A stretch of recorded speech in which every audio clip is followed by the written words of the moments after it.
देख रहे हैं राष्ट्रवादी संदेश। नमस्कार, आदाब, सत श्री अकाल। मैं लाल मोहम्मद जन, स्वतंत्र पत्रकार। और आज हमें भादरा के संजय चौक पे और यहाँ कांग्रेस के उम्मीदवार राहुल कस्वाहा की एक सभा होनी है संजय चौक पे। और यहाँ जो माकपा के नेता बलवान पूनिया और यहाँ के शहर के लोग सभी लोग यहाँ आएंगे और अपने विचार व्यक्त करेंगे। बताते हैं कि राम सिंह जो है पूर्व सांसद है, जो राहुल कस्वाहा के पिता है, वो भी आ जाएंगे और राहुल कस्वाहा भी आएंगे। तो देखेंगे इस सभा में क्या कहते हैं, कितने आदमी हैं, ये अब आपको दिखाएंगे। तो देखते रहिए राष्ट्रवादी संदेश। जो लोग राष्ट्रवादी संदेश से नहीं जुड़े उनसे निवेदन है कि यूट्यूब पे आइए और राष्ट्रवादी संदेश को सब्सक्राइब कीजिए, ताकि भादरा के आसपास के समाचार हम आपको समय समय पर दिखाते रहें। और हमारे फेसबुक पेज को भी फॉलो कीजिए। तो देखते रहिए राष्ट्रवादी संदेश। ले चलता हूँ आपको संजय चौक पे जो सभा हो रही है। हमारी नौजवानों की, किसानों की, व्यापारियों की टीम तो पहुंची है। माननीय पूर्व विधायक, किसान नेता कॉमरेड बलवान पूनिया जी भी साथ में। मैं आप सबसे निवेदन करूंगा कि आप तालियों के साथ स्वागत भी करेंगे और पूरे जलसे का, पूरी जांची का मैं नारा लगाऊंगा। तमाम साथी हाथ खड़े करके पीछे नारा लगाएंगे। इंडिया गठबंधन जिंदाबाद, इंडिया गठबंधन जिंदाबाद। कॉमरेड पूनिया तुम संघर्ष करो, साथी राहुल कस्वाहा तुम संघर्ष करो। अरे जीतेगा कि जीतेगा, कॉमरेड पूनिया तुम संघर्ष करो। बहुत बहुत धन्यवाद। अपने बीच में माननीय पूर्व विधायक, किसान नेता कॉमरेड बलवान पूनिया हमारे बीच में पहुंचे हैं। साथ ही आनंद गिला खेड़ा हमारे बीच में है। इस्लाम जी कुरैशी, हाजी फारूक जी, ज्ञान जी पार्षद नगर पालिका भादरा, साथी मकसूद पार्षद नगर पालिका भादरा। तमाम पार्षद साथियों से ये अपील है कि वो मंच पर आकर अपना स्थान ग्रहण करेंगे। तो पीछे के तमाम साथियों से निवेदन है कि वो मीटिंग की जो व्यवस्था है उसको सुचारू रूप से बनाए रखें। अभी कुछ ही क्षण बाद हमारे कैंडिडेट महोदय राहुल जी कस्वाहा हमारे कुछ ही क्षण बाद हमारे बीच में होंगे। उससे पहले तमाम पूर्व वक्ता अपने विचार रखेंगे। धन्यवाद साथी। जेपी, आप जो साथी सामने अभी खड़े हो, विधायक जी के, इस्लाम जी के साथ आए हो, आपसे निवेदन है आप बैठ जाए। अभी तो 18 और 20 नंबर वार्ड की झांकी है, इसी सी झांकी 2-4 और आएंगे। फिर आप नावडाना को नहीं थारो निवेदन रहेगो, बैठ जाओ। बैठो भी सारा साथी सामने बैठे हो। आपने बिचारे पूर्व चेयरमैन प्रतिनिधि रफीक जी कुरैशी पहुंचे हैं, वो मेरा निवेदन रहेगो थे मंच पर आओ। जोरदार तालियों के साथ उनका स्वागत भी करो। एडवोकेट अकबर जी वरिष्ठ अधिवक्ता हमारे बीच में मौजूद है। निवेदन है कि आप मंच पर आकर अपना स्थान ग्रहण करेंगे। खेत का सामने खड़ा हो, इतनी गली में साइड में का रोड पर खड़े हो, तारो निवेदन है मेट लगाएगी, एक बार बैठ जाओ। मैं कार्यक्रम को विधिवत रूप से आगे बढ़ाते हुए पूर्व नगर पालिका चेयरमैन प्रतिनिधि इस्लाम जी कुरैशी हमारे बीच में मौजूद है। जोरदार तालियों के साथ स्वागत करें, अभिनंदन करें रफीक जी कुरैशी का। मैं साथी सुरजीत बिदानिया पूर्व पार्षद, साथियों मंच पर विराजमान साथी बलवान पूनिया, किसान नेता, तमाम लोग जो मंच पर विराजमान है, जिनके मैं सारों के नाम नहीं ले पाऊंगा, सबको संबोधित करते हुए तमाम साथियों का धन्यवाद। आप इतनी बड़ी संख्या में पधारे। आज अभी मेरे 15 मिनट पहले एक फोन आयो कि यार दीपेंद्र हुड्डो भादरा में आवा को के, मैंने पूछ के बताओ नहीं। मैं बोलो केंद्र में नरेंद्र, चूरू में देवेंद्र और भादरा में देवेंद्र नहीं आएंगे। चूरू में नरेंद्र और केंद्र में नरेंद्र, चूरू में देवेंद्र और भादरा में देवेंद्र नहीं आएंगे। वो बोले सच्ची है, वो जम्मा सच्ची है। अगर असम में बड़ी ऊपर डिबड़ी खैर है। साथियों बहुत गंभीर बात है यार। विनोद स्वामी कई बार बहुत गंभीर बात कह गया, बात कह रहे हैं कि आप बात सुन लिए, थारे कर्ण नहीं हुई है नहीं तो बात और टूकरी है। मंच पर विराजमान तमाम साथियों, बात यह है कि 2014 में बीजेपी सत्ता में आई, उसके बाद 2019 के अंदर फिर से नरेंद्र मोदी के रूप में देश को एक ऐसा इंसान मिला हर आदमी को मन में एक आकांक्षा थी कि अब की बार नरेंद्र मोदी कुछ न कुछ नया करेंगे। लेकिन 10 साल के लंबे संघर्ष के बाद किसान जब 365 दिन की लंबी लड़ाई अलग अलग बॉर्डरों पे लड़ रहा था, देश के हर आदमी को जिन्होंने नरेंद्र मोदी को वोट दिया, हर आदमी ये सोच रहा था कि ये हिंदुस्तान का किसान बावड़ा है, इसको नरेंद्र मोदी के खिलाफ लड़ाई नहीं लड़नी चाहिए, ये 3 काले कानून ठीक है। लेकिन जैसे जैसे किसान लड़ते गए, किसानों ने अपनी शहादत दी और बैसाखी के दिन हमारे माननीय प्रधानमंत्री लाइव आकर के उन्होंने बात कही कि देश में 3 काले कानून मैं वापस ले रहा हूं और ये 3 काले कानून हिंदुस्तान के किसान के लिए बहुत खतरनाक थे, मैं तीनों के तीनों काले कानून आज से वापस लेता हूं। जब लोग देश में समझ में आई कि यार किसान तो बिल्कुल सही थे, नरेंद्र मोदी अपनी जगह गलत। इसी बात को लेकर के आपके सामने ये 2 झंडे टंग रहे हैं। इसी बात को लेकर के ये जरूरत पड़ी कि हिंदुस्तान के अंदर अल्पसंख्यक, दलित, किसान, मजदूर, नौजवान, छोटा व्यापारी मोदी के राज में त्रस्त है, तो हमें क्या करना चाहिए? तमाम इंडिया गठबंधन के लोग इकट्ठे हुए, प्रत्येक स्टेट वाइज लोगों के समझ में ये बात आई कि हमें एक होकर के नरेंद्र मोदी को झुकाना चाहिए। दोस्तों, बड़े गर्व के साथ कह रहा हूँ, 10 साल के बीजेपी के नरेंद्र मोदी के कार्यकाल में परसों में बीजेपी के नरेंद्र मोदी को सुन रहा था, आज तक के ऊपर मत हटना चाहिए, मैं बोलूं मेरा पसीनो आवे जी, नरेंद्र मोदी का पसीनो आ रहे हो और आप बात करने लग रहे हो कि इलेक्ट्रॉनिक बॉन्ड देश के लिए ठीक नहीं था। मैं तो अकल ही चाहो कि जगह लोग पैसा लिए के रूप में लिए सही रूप हो। देश में पहली बार किसान, मजदूर और नौजवान की आवाज, इंडिया गठबंधन की आवाज आई और इस देश में नरेंद्र मोदी को लाइव आकर के ये बात कहनी पड़ी। इसलिए मैं कह रहा हूं कि साथियों, समय बहुत कम है, सीधी सी बात एक ही है, आने वाली 19 तारीख को तमाम लोग इकट्ठे होकर के, चाहे इंडिया गठबंधन का निशान है, चाहे सीकर में तांतियों तोड़ा और जिता रहा है, चाहे चूरू के अंदर हक का निशान है, तमाम लोग इकट्ठे होकर के हमारे इंडिया गठबंधन को जिताओगे और नरेंद्र मोदी के मुनसबों को नस्ना भूत करके इंडिया गठबंधन की सरकार आप तमाम साथी लेकर के आओ। हमारे बीच में साथी राहुल कछुआ पधारे हैं। मैं इंडिया गठबंधन के साथ अभिनंदन करें, स्वागत करें। हमारे इंडिया गठबंधन के प्रत्याशी राहुल जी कछुआ हमारे बीच में पहुंच चुके हैं। तमाम किसान साथियों से जोरदार नारों के साथ स्वागत करें। इंडिया गठबंधन जिंदाबाद, जिंदाबाद, जिंदाबाद। राहुल कछुआ तुम संघर्ष करो, तुम्हारे साथ। राहुल कछुआ तुम संघर्ष करो, हम तुम्हारे साथ हैं। इंडिया गठबंधन जिंदाबाद, जिंदाबाद, जिंदाबाद। हाथ खड़े करके तमाम जोरदार नारा लगाएंगे। इंडिया गठबंधन जिंदाबाद, जिंदाबाद, जिंदाबाद। राहुल कछुआ तुम संघर्ष करो, राहुल कछुआ तुम संघर्ष करो,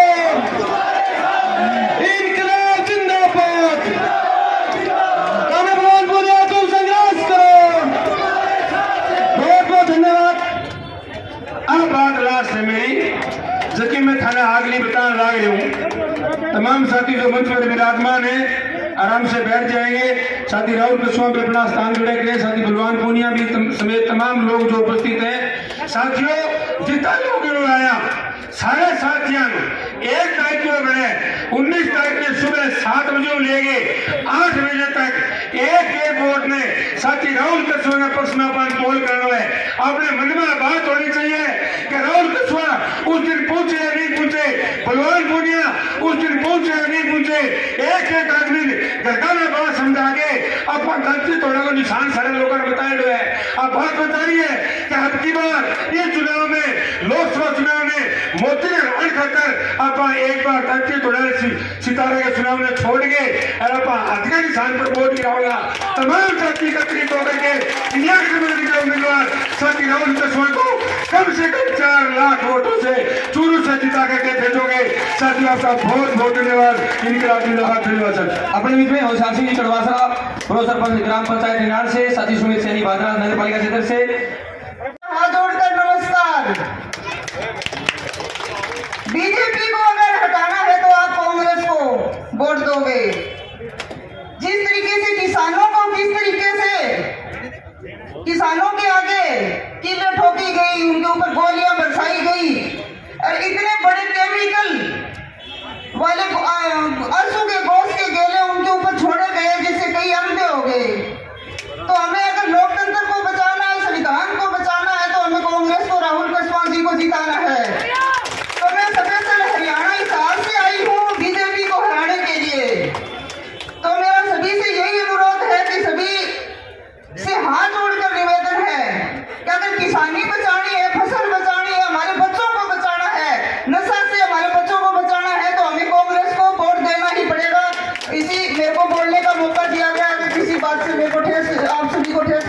माफी चाहती हूँ। जय हिंद, जय भारत, जय जवान, जय किसान। बहुत बहुत धन्यवाद। मैं तमाम साथी से निवेदन है कि आपकी स्वागत कार्यक्रम में जो पीछे 51 किलो की फूलमाला जो मंच पर विराजमान हो, हमारे थोड़ा 51 किलो की फूलमाला पहनाकर हमारे सांसद प्रत्याशी राहुल जी कस्वा का वो स्वागत के जोरदार तालियों के साथ स्वागत अभिनंदन करें। मैं नारा लगाऊंगा, पीछे तमाम साथी हाथ खड़े करके नारा लगाए, इंडिया गठबंधन जिंदाबाद। ये गूंज दिल्ली तक जानी चाहिए, इंडिया गठबंधन जिंदाबाद। कस्वा तुम संघर्ष करो, हम तुम्हारे साथ हैं। कस्वा तुम संघर्ष करो, हम तुम्हारे साथ हैं। जीतेगा भी जीतेगा, जीतेगा। भगवान पुनिया तुम संघर्ष करो, हम तुम्हारे साथ हैं। भगवान पुनिया तुम संघर्ष करो, हम तुम्हारे साथ हैं। इंडिया गठबंधन जिंदाबाद, जिंदाबाद, जिंदाबाद। किसान मजदूर नौजवान विद्यार्थी की एकता जिंदाबाद, इनकलाब जिंदाबाद। बहुत बहुत धन्यवाद तमाम पार्षद साथियों का, जनप्रतिनिधि साथियों का। आज की संजय चौक पर जो हमारी शाम जोरदार तालियों के साथ रफीक जी का स्वागत अभिनंदन जी करें।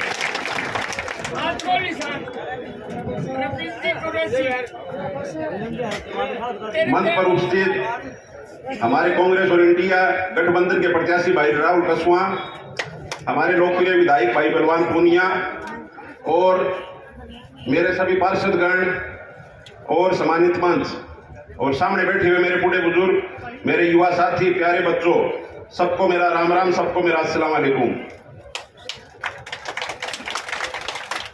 और उसके बाद तो सबसे पहले तो हम सब, आप सब शहरवासियों का और ग्रामवासियों का सबका धन्यवाद देना चाहते हैं कि आप इतनी संख्या में यहाँ पर आए और हम सबका मान सम्मान बढ़ाया, उसके लिए आप सबका बहुत बहुत धन्यवाद। और उसके बाद जैसे मुझसे पहले भी वक्ताओं ने कह चुके हैं, वैसे ही मैं भी आपसे यही अपील कर रहा हूं, हाथ जोड़कर विनती कर रहा हूं कि आने वाली 19 तारीख को हमारे जो लोकसभा के चुनाव है उसके अंदर हमारे कांग्रेस के प्रत्याशी भाई राहुल कस्वा है, तो उनको ज्यादा से ज्यादा मत देकर, ज्यादा से ज्यादा भागदौड़ करके और ज्यादा से ज्यादा वोट दिलवाकर उनको लोकसभा भेजे, ताकि हमारे मतलब लोकसभा क्षेत्र के बचे हुए काम है वो हो सके। और उसके बाद जैसे आप सबको पता है कि ठीक है, ये हमारे कांग्रेस पार्टी के प्रत्याशी है, पहले ये ठीक है दूसरी पार्टी में जब अपनी कांग्रेस पार्टी के प्रत्याशी है, हाथ के निशान पर ज्यादा से ज्यादा वोट देकर इन्हें लोकसभा भेजे।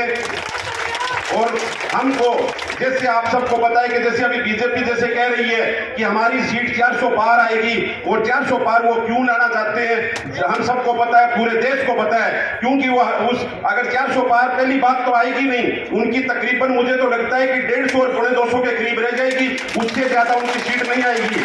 और 400 पार वो जो सीट लाना चाहते हैं वो हमारे देश के लिए नुकसान है, हमारे लोकतंत्र को नुकसान है, हमारे संविधान को नुकसान है, और सबसे बड़ा जो नुकसान है वो हमारे भाईचारे को नुकसान है। पिछले 10 साल में हम देख रहे हैं कि ठीक है, हमारे भाईचारे के साथ उन्होंने क्या क्या किया है, मतलब आपस में धर्म के नाम पे लड़ाया है और सबको लड़वाया है, और खाली सिर्फ धर्म की राजनीति करते हैं। कहीं पर भी अगर विकास के नाम पे अगर वो राजनीति करते तो आज उनको मतलब ठीक है इतनी मतलब उनकी जो हालत हुई है आज, वो हालत नहीं होती ना। उन्होंने आज वो अपने विकास के नाम पे कहीं पर भी वोट नहीं मांग सकते, क्योंकि उन्होंने विकास हकीकत में किया ही नहीं है। उन्होंने सिर्फ जाति और धर्म के नाम के ऊपर लोगों को लड़वाया है और अपनी राजनीतिक जो रोटियां हैं वो सेकी है। लेकिन भाइयों, अब पूरा देश जाग चुका है और हम सबको पता लग चुका है कि ठीक है, इन लोगों की राजनीति कैसी है, तो हमको उनकी बातों में नहीं आना है और हमको अपना भाईचारा कायम रखना है और एक साथ मिलजुलकर हम सबको हमारे मतलब ठीक है, हम ये चाह रहे हैं कि पूरी इंडिया में, पूरे राजस्थान में और स्पेशली हमारे चूरू लोकसभा के अंदर हमारी कांग्रेस पार्टी और इंडिया गठबंधन के जो भी कैंडिडेट है वो जीते। वो कब जीतेंगे कि हम सब मिलकर मेहनत करेंगे, गांव ढाणी हमारे चाहे रिश्तेदार है, हमारे चाहे कोई भाई बंद है, हमारे यार दोस्त है, उनके पास जाएं और उनको समझाएं। बिल्कुल समझाएंगे, उनके समझ में आ भी गई है, लेकिन फिर भी अगर कोई बड़ा छाना कोई मेरे जैसा है तो उसको समझा बुझाकर अपने को वोट कांग्रेस पार्टी और इंडिया गठबंधन को देना है। और आज जैसे आप सबको पता है कि ठीक है आज हमारे बीच में भाई राहुल कसवा आए हैं और बहुत ही अच्छे कैंडिडेट है, बहुत ही अच्छे परिवार से है और बहुत ही ईमानदार परिवार से है, तब ये आज से पीछे 35 साल से लगातार जीत रहे। एक दफा जीतना भी बड़ी मुश्किल हो जाता है, दूसरी दफा तो बहुत बड़ी बात होती है, लेकिन 35 साल से लगातार जीतने का इनका यही कारण है कि ये एकदम से बढ़िया और ईमानदार इनकी छवि है और बहुत बढ़िया तरीके से अपनी राजनीति करते हैं, सबको साथ लेकर चलते हैं, इसलिए इनकी 35 साल से राजनीति चल रही है। और अब की बार भी मैं आप सबको बताना चाहता हूं कि जैसे चाहे कोई कुछ भी कहे, बिल्कुल हमारी यहाँ पे जीत चूरू लोकसभा के अंदर 3 लाख और 4 लाख वोटों के अंदर होगी। पिछली दफा भी हुई थी लेकिन वो अलग थी, लेकिन अब की बार जो जीत होगी वो असली जीत होगी, वो हम सब की जीत होगी, हमारे भाईचारे की जीत होगी, हमारे संविधान की जीत होगी, हमारे लोकतंत्र की जीत होगी। तो हम सबको मिलकर अपने मतलब देश को बचाना है, हमारे भाईचारे को बचाना है। तो मैं लास्ट के अंदर एक बार फिर से आप सबका धन्यवाद देना चाहता हूं और आप सब यहाँ पे इतनी संख्या में पधारे और आप सबने पधार कर यहाँ पर हमारा मान सम्मान बढ़ाया, उसके लिए आप सबका बहुत बहुत धन्यवाद। और ज्यादा से ज्यादा संख्या में वोट देकर भाई राहुल कसवा को लोकसभा भेजे ताकि ये बीजेपी की जो गलत नीतियां वो यहीं पर रुक जाए, नहीं तो आगे जाके अपने देश को बड़ा नुकसान होगा। अगर नुकसान से बचाना है तो भाइयों और मेरे बड़े बुजुर्गों बिल्कुल समझ जाओ और आगे अपने को मतलब ठीक है बढ़िया तरीके से यहाँ पर मिलजुल कर रहना है और मिलजुल कर अगर रहना है तो अपने को कांग्रेस और इंडिया गठबंधन को जिताना है। ठीक है भाइयों, आप सबका बहुत बहुत धन्यवाद और राहुल जी आपका भी बहुत बहुत धन्यवाद कि ठीक आप यहाँ पे पधारे और जो मंच पे बैठे हुए हैं उन सबका भी बहुत बहुत धन्यवाद और आप सबका दिल की गहराइयों से धन्यवाद। और लास्ट के अंदर सारा भाइयों ने मेरी राम राम और जय हिंद जय भारत। बहुत बहुत धन्यवाद। जोरदार नारे हैं, रवि क्रैसी तुम संघर्ष करो, रवि क्रैसी जिंदाबाद, राहुल कसवा जिंदाबाद, राहुल कसवा जिंदाबाद, राहुल कसवा तुम संघर्ष करो।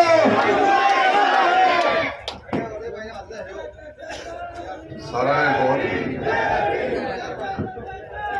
जय भीम जय भीम।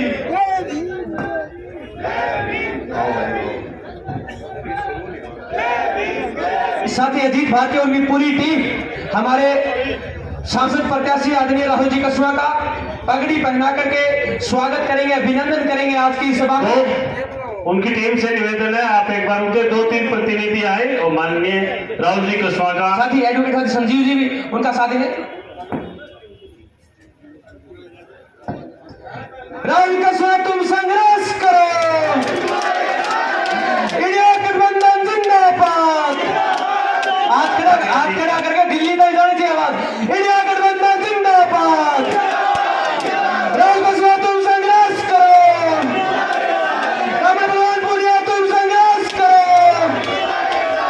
साथी रफी कुरैशी तुम संघर्ष करो, इनकलाब जिंदाबाद, बाबा साहब भीमराव अम्बेडकर अमर रहे। बहुत बहुत धन्यवाद। मैं से माफी चाहते हुए साथ ही अजीत भारतीय से निवेदन करूंगा कि संक्षिप्त में वो अपनी बात रखें। सम्मानित मंच और लोकप्रिय हमारे राहुल जी कसवा, मेरे साथी मैं एक बार बता दूं कि किस किस गांव से है। निनान, डावड़ी, शेरडा, मलखेड़ा, जटान, गेहू, रसलाना, बरवाना, खचवाना, तमाम जगह से हमारे साथियों ने आज समर्थन किया है। तो साथियों सागड़ा, जोगियाड़ा, निनान वो कई गांव में बीच में भूल गया, ये मान लो सारी भादरा में है और भादरा में गई है। तो साथियों मैं एक बात था ना एक बता दूं, SC/ST समाज के पास ना तो जमीन है ना माइक है, उन लोगों वो लोग तो है गरीब, और ये लोग संविधान बदलने की जिस प्रकार से बात कर रहे हैं, खासकर OBC वर्ग को जमीन यूरिया का DAP इकट्ठा 15,000 का कर देगा और तारो बोलना अधिकार छीन लेगा, और SC/ST के लिए कोई घड़ो समान को नहीं, मैं तो 400 रुपये में झाड़िया देना है। इसलिए थारो संविधान बचा लो, बड़ा लोगों खतर है वो संविधान, गरीब का की गुण पर लेंगे वहां। तो जय भीम, इनकलाब जिंदाबाद। बात रखें आदरणीय बलवान भाई साहब, हमारे चेयरमैन महोदय रफीक जी, सम्मानित मंच, मैं क्षमा इस बात की चाहूंगा कि मेरे को एक मीटिंग और करनी है लाहौर के अंदर। मैं आप सभी का बहुत बहुत धन्यवाद देना चाहता हूं और धन्यवाद देना चाहता हूं बलवान भाई साहब की, जो हमने बीते हुए हमने इन दिनों में चुनाव लड़ा है। 2024 का सबसे बड़ा चुनाव 19 तारीख को अपन वोट डालने जा रहे हैं। साथियों, जिन परिस्थितियों में मैं आपके बीच में हूं, आपसे कुछ छुपा हुआ नहीं है। मैं हमारी आज आधी रात की शाम की मीटिंग्स हो रही हैं। कल शाम को 5 बजे के बाद में चुनाव प्रचार बंद हो जाएगा। एक बहुत बढ़िया चुनाव लड़ा है अपन ने, जिस मुद्दे को लेकर चले थे और जो साथ इंडिया गठबंधन ने दिया है, मैं तहे दिल से आपकी तरफ से बहुत बहुत धन्यवाद देना चाहता हूं बलवान भाई साहब का, कांग्रेस पार्टी के सभी हमारे नेतृत्व का, और जो एक बहुत अच्छा साफ सुथरा हमने चुनाव लड़ा। जो हमारी सोच रही है, मैंने हमेशा एक बात कही, मैंने आज भी रतनगढ़ के मंच से एक बात कही है और आज फिर दोहराना चाहूंगा भादरा की इस धरती से भी। चुनाव इतना बढ़िया लड़ा गया है और कांग्रेस के सभी नेतृत्व और इंडिया गठबंधन की सभी टीम हर मंच पे, जब हम गांव-गांव गए हैं, हमने कोशिश ये करी कि चूरू लोकसभा क्षेत्र की सभी पंचायत हेडक्वार्टर पे हम पहुंचे। मैं नहीं तो मेरे पिता श्री राम सिंह जी पहुंचे हैं और कुछ जगह हमारी माता श्री कमला जी पहुंचे हैं, पर हमने हर पंचायत हेडक्वार्टर पे जाके वोटों से अपील करी है। और जो नेतृत्व बैठा है आज हमारे साथ में, सभी ने मंच से गरिमा बनाए रखी है। किसी के साथ हमें किसी के बारे में अनर्गल शब्द नहीं कहे, किसी के बारे में घटिया शब्दावली का यूज नहीं किया गया, किसी की पर्सनल लाइफ के बारे में कोई बात नहीं कही गई। और मैं समझता हूं कि ये ही प्रजातंत्र की सबसे बड़ी खूबसूरती है। और मैं बहुत बहुत धन्यवाद देना चाहता हूं कि आप लोगों ने, मैं जब नया इस पार्टी में आया था, इस गठबंधन का हिस्सा बना था, मेरे मन में भी बहुत से सवाल थे, पर मुझे कभी महसूस ही नहीं होने दिया कि मैं कहीं बाहर से आया हूं। घर का सदस्य मानकर घर की तरह आप लोग चुनाव लड़े हो। बहुत बहुत धन्यवाद देता हूं बलवान भाई साहब आपको और पूरी टीम को, कि जिन्होंने मुझसे आगे बढ़कर इस चुनाव को अपना चुनाव माना और इस चुनाव के अंदर बहुत बेहतरीन मेहनत करी है। अपने चुनाव में भी शायद इतनी मेहनत नहीं करी होगी। आपकी तरफ से मैं इनका बहुत बहुत धन्यवाद देता हूँ। हमारे कांग्रेस के सभी साथियों को धन्यवाद देना चाहता हूँ, उन्होंने भी अपने बलबूते के ऊपर अपने पैरे लिए अपना मेहनत करी और एक बहुत बेहतरीन चुनाव हम लड़े हैं। साथियों, ये चुनाव एक आम चुनाव नहीं है। चूरू लोकसभा की जनता एक सांसद चुनने के साथ साथ में एक बहुत बड़ा इस चुनाव के मार्फत से हम देश को एक बहुत बड़ा संदेश देने का काम कर रहे हैं। आज दुनिया की सभी मीडिया अपने इस चुनाव के ऊपर नजर लगाए बैठी है। सबके मन में एक बात की उथल पुथल है कि चूरू में क्या होगा, चूरू में क्या होगा। एक का चूरू में 4 लाख पार जाओ, यो होगा। जो आवाज हमने उठाई है, एक सोच के लिए उठाई है। चुनाव लड़ना ही मकसद नहीं, हमने बहुत से चुनाव लड़े हैं और आपके आशीर्वाद से भादरा ने तो हमेशा वो मान सम्मान दिया जिसके बारे में जितना कहूं उतना कम है। प्रजातंत्र का जीता जागता कोई स्वरूप है तो ये भादरा की जनता है, जिन्होंने मेरे पिता के 5 साल की अथक मेहनत के ऊपर मुझे 72,000 की लीड दी, तो भादरा तहसील ने दी है। और सिर्फ लोगों के सुख दुख में पहुंचकर, लोगों के साथ कनेक्ट बनाकर, लोगों के बीच में रहने से लोगों का मन जीता गया है और लोगों ने उसका भरपूर आशीर्वाद दिया और एक बार नहीं 2-2 बार लगातार दिया और तीसरी बार की तैयारी चल रही है, मुझे लगता है। और इसी यही खूबसूरती है प्रजातंत्र की कि आपके बीच में, कि आपके साथ, आपके सुख दुख में शामिल रहने वाला व्यक्ति जिसको आप पसंद करते हैं, जिसकी आपकी पसंद होती है, वो उसको आप चुनकर MP MLA बनाते हो। पर ऐसी व्यवस्थाएं बैठ जाती हैं जहां लोग थोपने का काम करते हैं, उसने थोपने को चैलेंज किया है।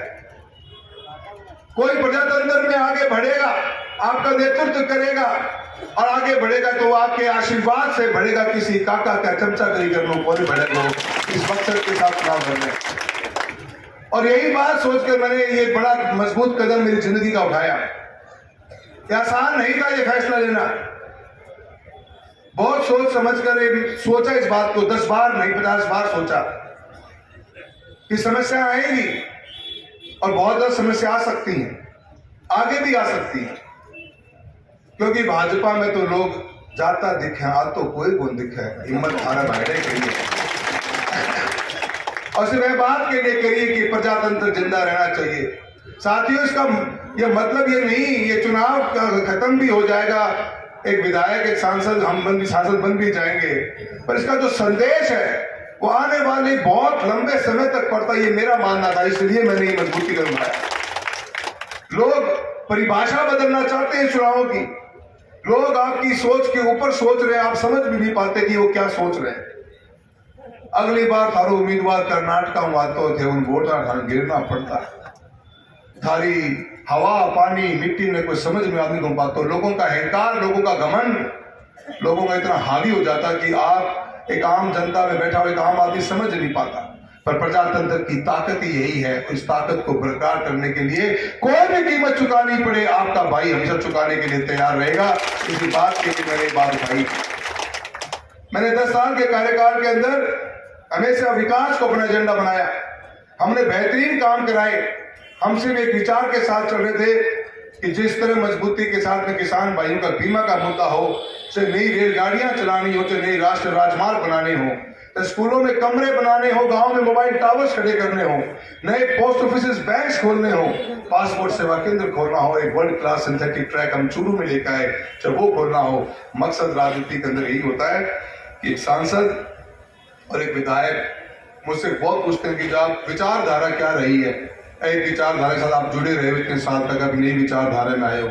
मैं कहता हूं जनता का विकास हो, जनता का भला हो, जनता के सच्चाई मानने साथ सेवा करो, उससे बड़ी विचारधारा धरती पे कोई नहीं होती। और अभी यही पद इन्हीं के लिए बने, मैं इस विचारधारा को ही मानता हूं और इसी बात के लिए मैं खड़ा रहा हूं। एक व्यक्ति के कारण ये शुरू हुआ, 15 साल से ये लड़ाई है।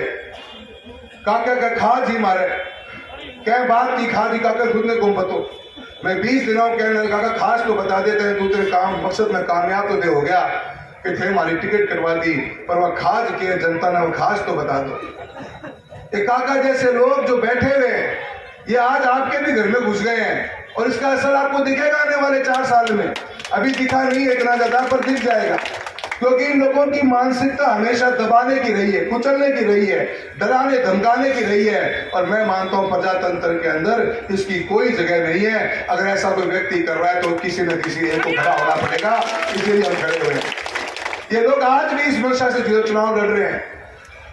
इन लोगों को ट्रांसफर करवाना, 100 बच्चों का ट्रांसफर हुआ, कोई बोलने की हिम्मत नहीं रख पाया।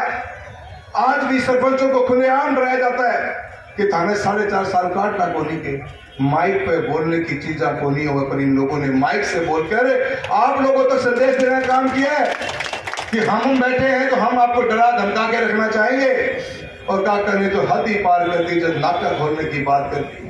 काको को नाको लगेगो, जब दारू की लकड़ी की डीजल की गाड़ियां निकलेगी काको बनवाओ, यो भी वक्त लग रहे हैं। और देखो थे कि जमानों आगे प्रजातंत्र के अंदर 30-30 साल लोग इस प्रजातंत्र में पद लेने वाले आदमी आज खुले मंचों से यह आह्वान कर रहे हैं कि थाना दारू की गाड़ी काटनी है, क्यों काटनी, या ना सोचिए चूरू की बात कर रहे हैं, वह चूरू लोकसभा की बात कर रहे हैं, वह थाने भी है जिसके धमकाऊंगा कि दारू की डीजल की लकड़ी काटनी गाड़ी काटनी है तो काका संपर्क करना पड़ेगा कि आप बात रहे सहन कर सकेंगे।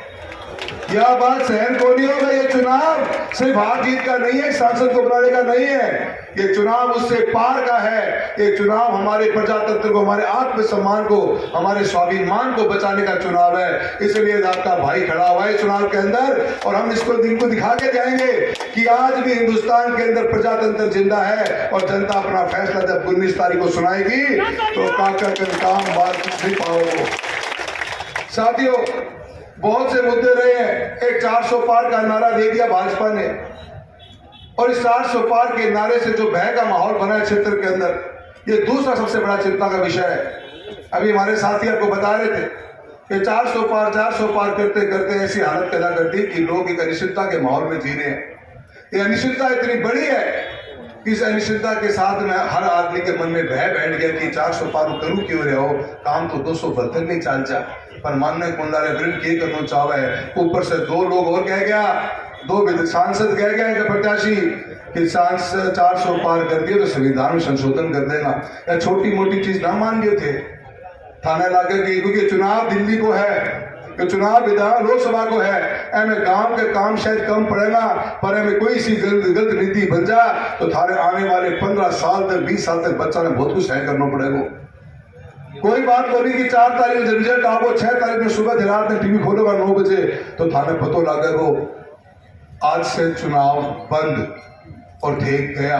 कोई सरपंच को नहीं, कोई बीडीसी को नहीं, कोई जिला परिषद को नहीं, कोई एमएलए को नहीं, 400 पार को मतलब ये हुआ है या भी हो सके कि थे टीवी खोलो एक दिन 9 बजे पता चल रहा है काल से आरक्षण बंद क्या करेगा भाया, क्योंकि 400 को मतलब सरकार बनाने को नहीं, 400 को मतलब ये है कि कुछ ऐसा करना जो जनता के हित में तो हो ही नहीं सकता। इसलिए चिंता का विषय है, जागना पड़ेगा आप सभी को और सोचना पड़ेगा 10 बार। ये चुनाव नहीं, इन्होंने बहुत बड़ी लड़ाई की बात कर रखी है, अपने को पता नहीं चल पा रहा कि करना क्या चाहते हैं। इसलिए हम सब ने मजबूती से साथ में एक इंडिया गठबंधन बना है, आम आदमी पार्टी से लेकर सीपीएम और आरएलपी, हनुमान भाई साहब लड़ रहे चुनाव, सबने मिलकर एक बिना उठाया है और मन तो न्यू लगन लग रहा है कि 400 करोड़ पड़ गए, पर अपना 272 पार करने की बात बन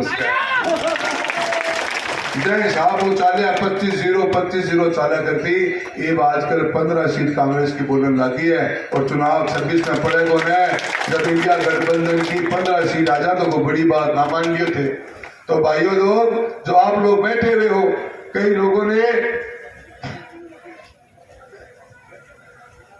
लोगों ने इस बारे में शायद मन ही नहीं बना रखा होगा, वह चुनाव के अंदर इस बात में समझने को नहीं, एक चुनाव और मान के बैठ गए हैं। यो एक और चुनाव कौन है भाइयों, यो देश को सबसे बड़ा चुनाव है और कुछ तो अपन ने ऐसा किया ही है जो भारी मीडिया देश की अपने चूरू में आन लाग रही है, अपने भादरा में आन लाग रही है, अपने नौर में आन लाग रही है।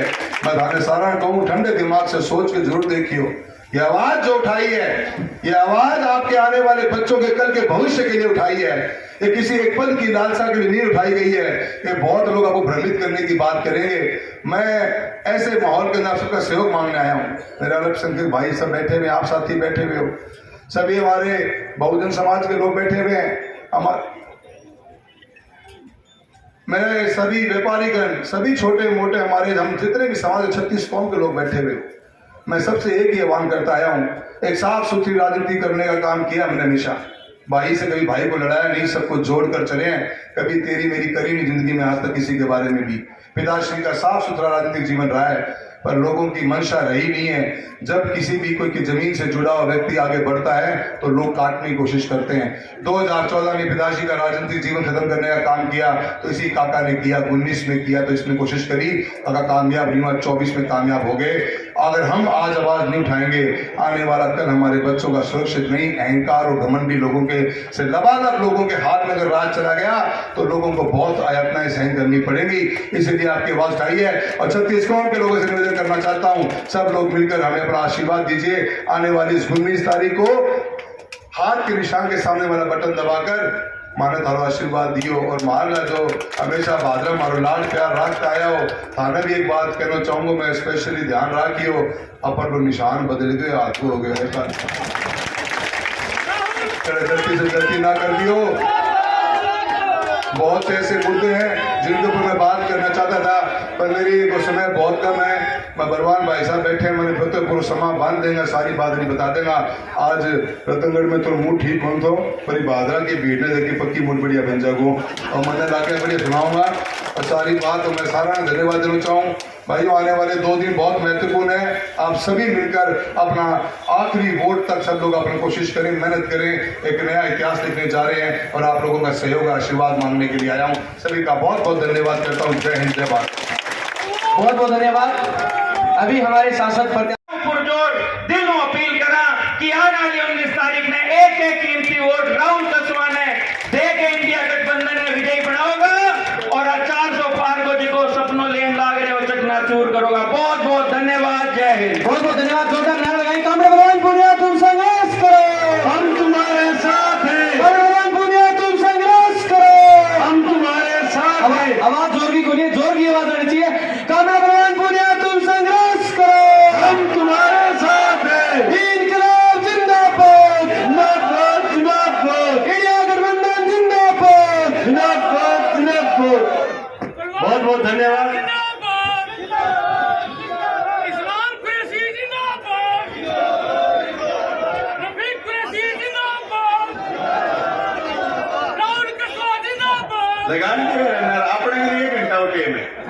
बीच में वो बोल रहे और मैं बोल रहा हूँ, कोई बोल रहे और कोई नहीं बोल रहा।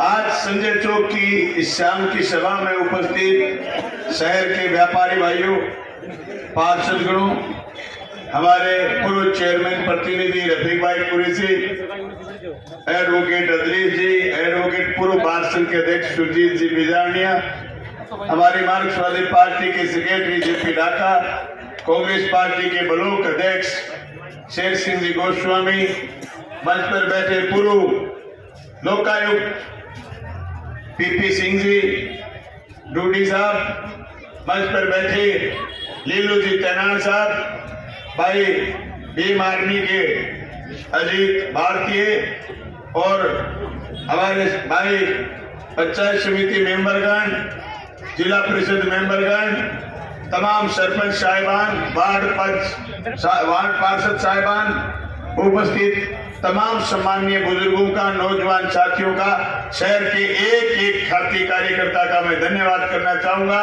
कि आप जोरदार तरीके से आज लोकसभा के चुनाव में उपस्थित हुए और मजबूती के साथ डटे रहे। मैं कुछ बातें हैं जिनको लेकर के पिछले कई दिन से लोकसभा चुनाव में गांव-गांव गया हूं, आज शहर में भी आपके बीच साझा करना चाहता हूं। भाई साहब, भंवर जब डुबोएगा तो उबारा दे के मारेगा। मैं शहर के लोगों को बताना चाहता हूं, खास करके भंवर जब डुबोएगा तो उबारा दे के मारेगा। सुनो ये मछलियों, सुनो ये मछलियों, तुमको चारा दे के मारेगा। गलत फहमी है तुमको कि अच्छे दिन आएंगे, गलत फहमी है तुमको कि अच्छे दिन आएंगे। बड़ा चालाक दुश्मन है, बड़ा चालाक दुश्मन है, थोड़ा सा सहारा दे के मारेगा। मैं शहर के लोगों को कहना चाहता हूं कि तुम्हें अभी भी गलतफहमी कि मोदी अच्छे दिन लाएगा, तुम्हारी इस नादानी का मेरे पास कोई सबक नहीं। तुम कितने नादान हो, तुम कितने नासमझ हो। अगर मोदी जी अच्छे दिन लाने की हिम्मत रखते हैं तो मोदी जी को एक बात कह दो कि तुम जीएसटी के नाम पर वोट मांग के दिखा दो। मोदी से एक बात कह दो कि तुम नोटबंदी के नाम पर वोट मांग के दिखा दो। मोदी को एक बात कह दो कि तुम काले धन के नाम पर वोट मांग के दिखा दो। मोदी जी को कह दो, भाजपा के लोगों को कह दो कि तुम 2-2 करोड़ रोजगार पर साल देने की बात कहते थे, आप उस पर वोट मांग के दिखा दो। मोदी जी को कह दो कि अरुणाचल में जो फौज घुसी हुई है 12,000 स्क्वायर मीटर में, उस चाइना की घुसी हुई फौज के नाम पर वोट मांग के दिखा दो। मोदी जी को कह दो कि हमारे 40 जवान जो 5 साल पहले पुलवामा में शहीद हुए थे, उनकी शहादत के नाम पर अब की बार वोट मांग के दिखा दो। मोदी को कह दो कि तुम अग्निवीर के नाम पर वोट मांग के दिखा दो। कह रहे हैं कि 2047 में हिंदुस्तान विकसित राष्ट्र हो जाएगा। अरे किसको आए 47, जिसको आज लगी है, जिसको आज लगी है 47 कैसे आए? दोस्तों, आज हालात क्या है? मोदी आए 10 साल पहले कि अच्छे दिन आएंगे, अच्छे दिन का जिक्र करके आए, लेकिन अच्छे दिन अभी तक जनता के नहीं आए, अदानी और अंबानी के आए। मोदी झूठ बोल रहे थे कि हमारे अच्छे दिन आएंगे, हमारे किसानों का कर्जा दुगी माफ नहीं करी, किसी व्यापारी का कर्जा दुगी माफ नहीं करी, लेकिन बड़े व्यापारी का, बड़े पूंजीपति का उन्होंने 16.5 लाख करोड़ रुपए कर्ज माफ कराए। मोदी झूठ बोलते हैं, मोदी पैर पर झूठ बोलते हैं कि आप हमारे परिवार के लोग हैं। मोदी हमें परिवार के लोग नहीं समझते हैं। GST, state GST, central GST, उसके बाद आईजीएसटी, 3 जीएसटी के चक्कर में, और हर 15वें दिन इंस्पेक्टर राज खत्म करने की बात करते थे। हर 15वें दिन हर व्यापारी को खाते चेक करवाने पड़ते हैं। मैं कहता हूं इससे बड़ा इंस्पेक्टर राज कोई था नहीं, आएगा भी नहीं, क्योंकि अब की बार मोदी नहीं आएगा, इंडिया गठबंधन आएगा। मैं तमाम व्यापारी भाइयों से कहना चाहता हूं, तुम्हारी आंखों पर पट्टी लगी है, तुम्हारा ग्राहक किसान है, तुम्हारा ग्राहक मजदूर है। अगर मजदूर और किसान मर गया, उसके पक्ष की नीतियां नहीं बन रही है, तो तुम्हारा ग्राहक न तो टाटा होगा न बिरला होगा। और जिस चीन के पीछे, जिस चाइना के सामान के पीछे होली जलाते थे भारतीय जनता पार्टी के लोग, आज मैं कहना चाहता हूं अपने गिरिबान में झांक करके देखें। आज वो चाइना हिंदुस्तान की हर दुकान तक, हर मकान तक, हर रसोई तक, हर आदमी की जेब तक चाइना पूछ गया है अपना सामान लेकर के। तुम्हारे और हमारे सामान को उसने रिजेक्ट मार दिया है। मैं कहना चाहता हूं कि तुम्हारे पास ऐसा कोई शब्द नहीं है जिसके बल पर तुम्हारे पिछले 30 साल की राजनीति के करे हुए वादों से तुम वोट मांग लो।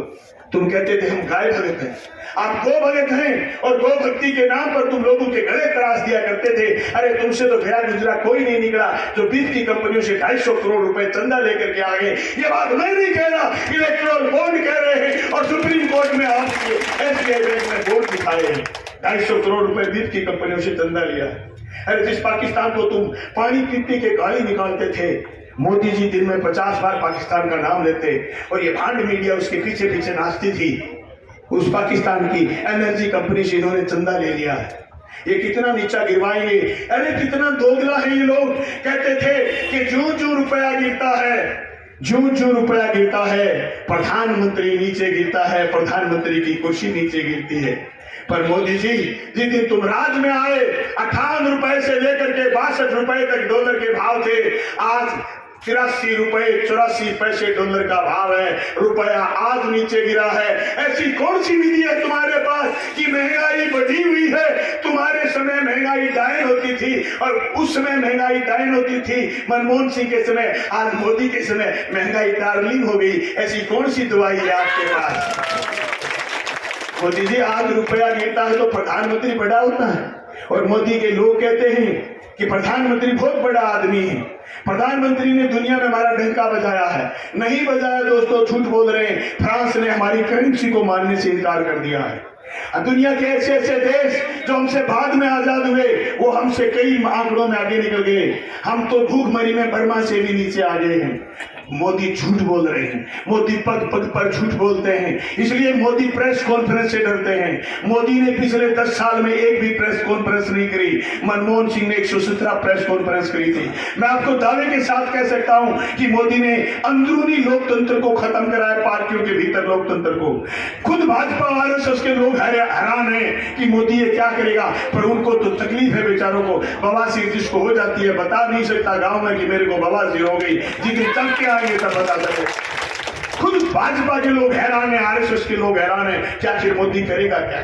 लेकिन मोदी ने इस देश को परेशान करा है, इस देश से बड़े पूंजीपति को पाड़ा है। मोदी परिवार की बात कर रहे हैं, लेकिन मोदी के लोग झूठ बोल रहे हैं, क्योंकि परिवार अगर होता तो विनेश फोगाट का भी जिक्र आता। परिवार अगर होता तो साक्षी मलिक के साथ न्याय करते। हमारी छोरियों के छाती पर पैर रखने वाले लोग हमारे परिवार के लोग नहीं हो सकते। हमारे परिवार के लोग नहीं हो सकते। हमारे 750 किसानों को मरने के लिए छोड़ने वाले लोग हमारे परिवार के लोग नहीं हो सकते। काले कानून आए थे, मंडी उजड़ जाती है, अगर किसान नहीं लड़ते तो ये व्यापारी भाई बर्बाद हो जाते।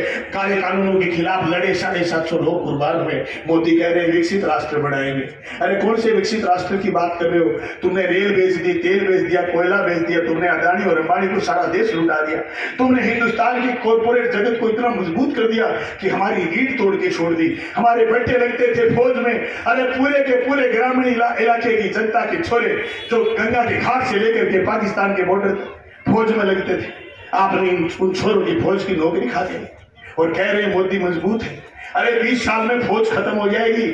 मोदी के हिसाब से अगर देश चला 20 साल में देश की फौज खत्म हो जाएगी। पर साल 55,000 फौजी रिटायर आते हैं पर साल, और ये अग्निवीर से 100 फौजी लेंगे तो 75 को घर भेज देंगे, और 25 फौजी लेंगे। 25 अगर शहीद हो गए तो शहादत का दर्जा नहीं देंगे। एक्सीडेंट में जैसे हमारा बच्चा घर आ जाते, कोई डेड बॉडी, वैसे डेड बॉडी घर में पटक जाएंगे। बताओ, देश का जज्बा इन्होंने छोटा है, कुर्बानी का जज्बा इन्होंने छोटा है, शहादत का जज्बा इन्होंने छोटा या बर्बाद का। एक ही उल्लू का फीता बर्बाद गुलिस्ता करने को हर साथ पर उल्लू बिठा दिया मोदी जी ने। अंजाम गुलिस्ता क्या होगा? अंजाम गुलिस्ता क्या होगा? मोदी जी हमसे झूठ बोले, मोदी की पार्टी हमसे झूठ बोली, और इतने बड़े झूठे ये लोग कि आज बाजार की सजी सजाई दुकानें बर्बाद हो जाएंगी, सारा कुछ ऑनलाइन मिलने लग गया। और जो ऑनलाइन कंपनियां हैं वो कंपनियां हिंदुस्तान की नहीं है, विदेशी कंपनियां हैं। इन्होंने देशी कंपनियों के नाम पर जो दुकानदारी चलाई है हिंदुस्तान में, स्वदेशी का नारा देकर के हिंदुस्तान की जनता को ठगने का काम करा है। आज इनकी सारी की सारी अमेजोन से लेकर के फ्लिपकार्ट से लेकर के सारी कंपनियां विदेशी कंपनियां हैं जो हिंदुस्तान के बाजार को खा गई। ए व्यापारी भाइयों, तुम्हारे व्यापार को खतरा मोदी से है, नेक इंडिया गठबंधन से, नेक इंडिया गठबंधन की एक पार्टी से। हम इस देश के लिए लड़ रहे हैं। अगर राजनीति की बात होती तो मेरा कायदा नहीं था कि राहुल कुशवाहा के लिए मैं जोरदार बोलूं। मैं राहुल कुशवाहा के लिए दर दर जाऊं, दुकान जाऊं। राहुल कुशवाहा ने मुझे विधानसभा के चुनाव हराने का काम करा। मुझे पता है, आप सबको पता है, लेकिन राहुल कुशवाहा आज इंडिया गठबंधन का उम्मीदवार है। और मैंने मेरे चुनाव में जितनी मेहनत नहीं करी उतनी मेहनत करी है। आए हुए एक एक कार्यकर्ता से कहना चाहता हूं, अगर तुम मुझे नेता मानते हो तो 19 तारीख को सारे वोट पोल करवाने से पहले घर में बैठ जा, हाथ के निशान पर वोट डलवाना। लड़ाई मुल्क बचाने की, लड़ाई देश को बचाने की, लड़ाई हिंदू मुसलमान के बीच में जो खाई पाटने का काम हमें करना है वो इंडिया गठबंधन को जिता करके करना है। जो खाई पैदा करी है बीजेपी के लोगों ने, उस खाई से हिंदुस्तान आने वाले दिनों में उठ नहीं पाएगा। हिंदुस्तान की 10 साल में कोई यूनिवर्सिटी ऊंची नहीं हुई है, हिंदुस्तान का कोई हॉस्पिटल ऊंचा नहीं हुआ है, हिंदुस्तान का कोई नाम ऊंचा नहीं कर रहे, ये झूठी बात बढ़ाई कर रहे। नोटबंदी के बाद जिस तरीके के शीर करे थे यहाँ की मीडिया ने, हिंदुस्तान की मीडिया ने, आज मुझे याद है ये कह रहे थे कि 2000 का नोट अगर 2000 फुट गहरी जमीन में भी गाड़ देंगे तो नोट चिप से बता देगा कि ये नोट नकली है, असली है, काला धन है या फलाना धन है। 1 रुपया हिंदुस्तान से नहीं लेके आने वाले लोग, सारे हिंदुस्तान के भ्रष्टाचारियों को इन्होंने भारतीय जनता पार्टी में शामिल कर लिया। जिस मोदी के लिए लोग कहते थे कि महामानव है, मुझे तो याद है जब हम नाटक देखते थे, बच्चे थे, तो एक एडवर्टाइज आती थी, वॉशिंग पाउडर निरमा, दूध सी सफेदी निरमा से आए। आज वॉशिंग पाउडर मोदी, बरस से बरस नेता बीजेपी में लाए और एकदम सफाचट सफेद करके बात जनता में छोड़ जाए, ये कर रहा है नरेंद्र मोदी। इसके अलावा नरेंद्र मोदी ने कुछ नहीं किया। ऐसा कमजोर और डाय, ऐसा कमजोर प्रधानमंत्री हमने नहीं देखा। देखो इनके दोगलापन। अभी परसों यूपी की घटना है, कन्नौज में एक आदमी, समाजवादी पार्टी का आदमी था, पुलिस एनकाउंटर करने के लिए दौड़ रही थी। जो ही वो भाग करके भारतीय जनता पार्टी के कार्यक्रम में घुस गया, भारतीय जनता पार्टी का पटका पहन लिया, तो बीजेपी का देशभक्त बन गया। हे मोदी जी, सारे भ्रष्ट बेईमान लंपट चोर इकट्ठे करके क्यों पलीता लगाने के लिए खड़े हो रहे हो? भाई राहुल कुशवाहा ने ठीक कहा है।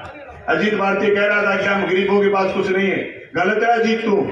हम गरीबों के पास वोट की ताकत है, बाबा साहब भीमराव अम्बेडकर और जिसके संविधान ने दिए।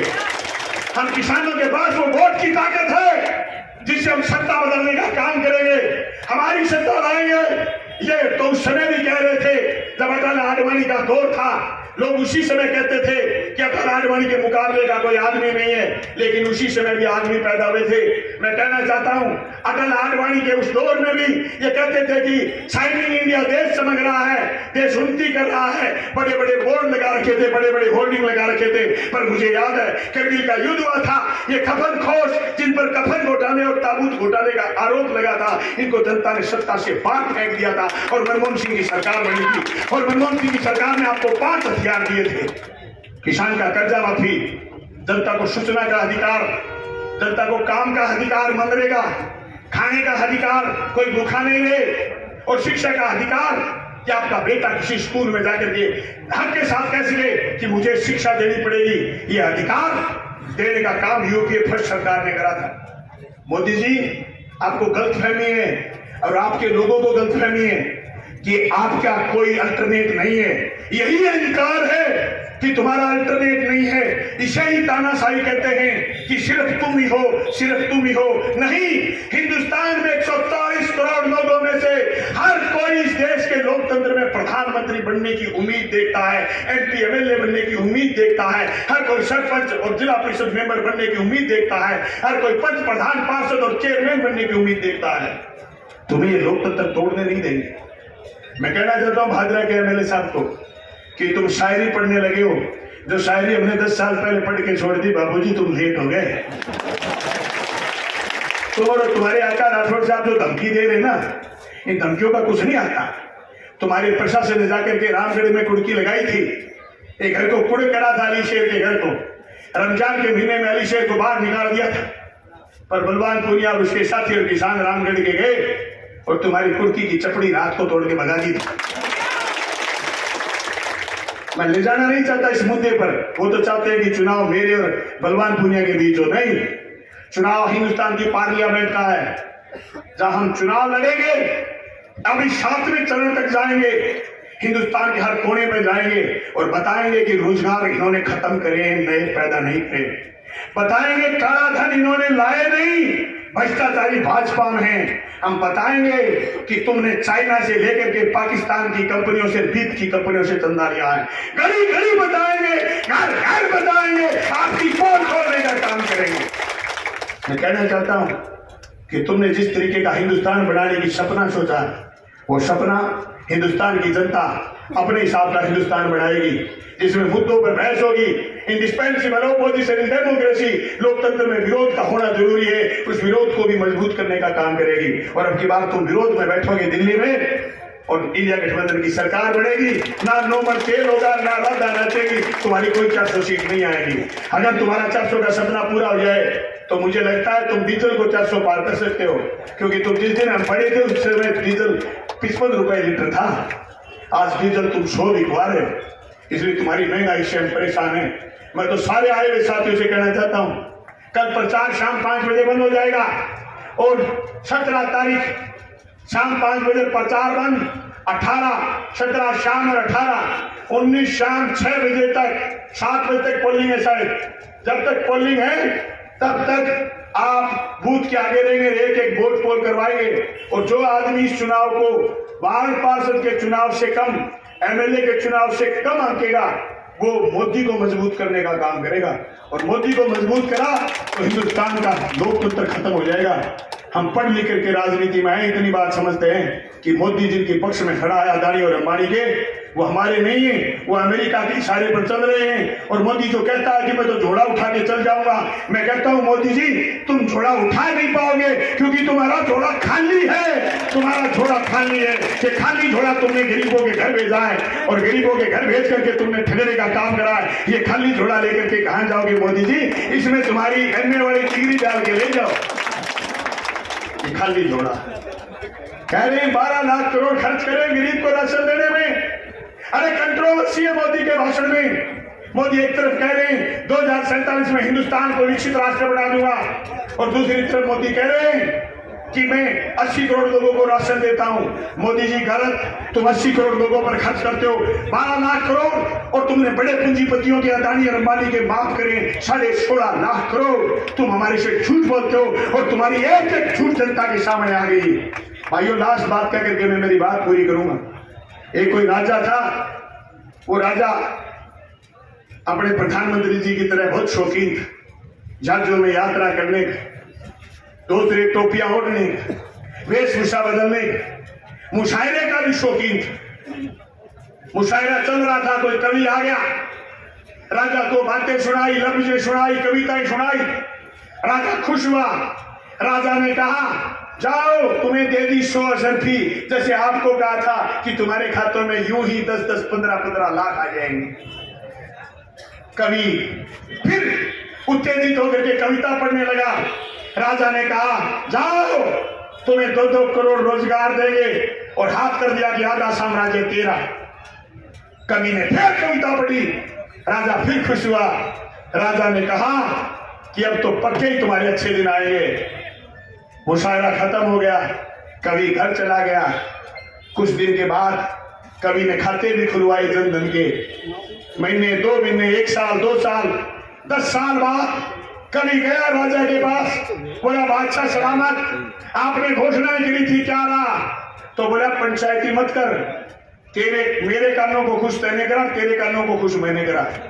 ये कान खुश करने से काम नहीं चलेगा मोदी जी।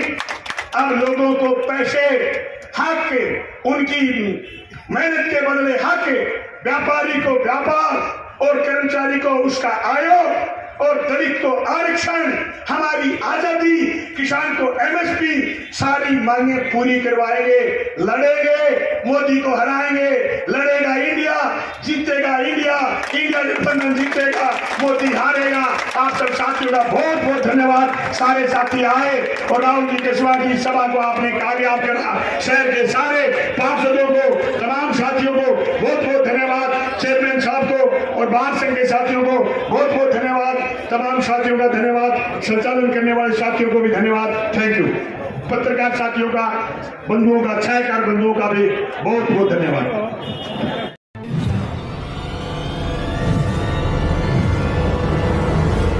हमारा वीडियो आपको अच्छा लगे तो सब्सक्राइब करें, बेल आइकन दबाएं और लाइक करें।